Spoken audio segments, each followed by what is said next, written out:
I'm Matt Gross, the Frugal Traveler for the New York Times. This summer, I'm embarking on the Grand Tour of Europe. Over 12 weeks, I'll seek out ancient history and contemporary culture. I'll find cool hotels and eat memorable meals. And I'll stretch the US dollar to the breaking point.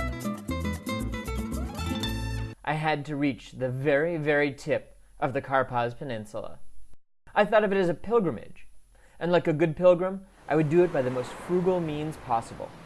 By hitchhiking. In northern Cyprus, all you need is a thumb and a smile. The locals will do the rest.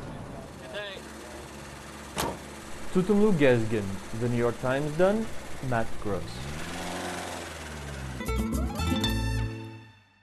After 3 days in Dover, my adventure really, truly, finally began. I took to the seas and headed across the English Channel to Calais, France. This is just the kind of place I'm always looking for. Beautiful, comfortable, and quite affordable at 53 euros per night. When I returned home, I had something else on my mind. Calais' refugee problem. Those with money may pay to be trafficked to England, but those without are unlikely to win asylum on either side of the channel. Roshan from Sri Lanka and his friend Ahmed from Somalia led me back to their home in the place people call the jungle. Have you had contact with your family at all? No, I don't know where are they because they want to leave behind me. It's another ship.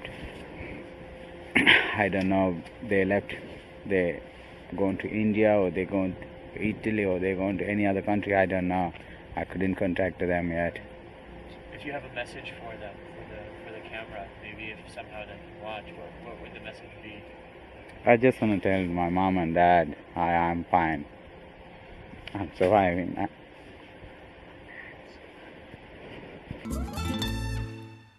From up here, Edinburgh looks like such a nice, peaceful city. But down in the streets, the Scottish capital is in a frenzy.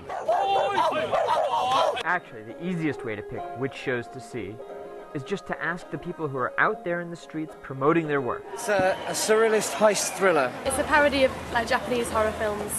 It's a new black comedy set in hell. After a few days of crazy theater and constant downpours, I had a serious case of fringe fatigue. After 3 months of constant adventure, the Grand Tour is over. And I have to say, I'm a little worn out. But I also know that, as soon as I'm home, I'll be craving the open road again. This Grand Tour may be over, but only for the moment. For the New York Times, this is Matt Gross, the Frugal Traveler.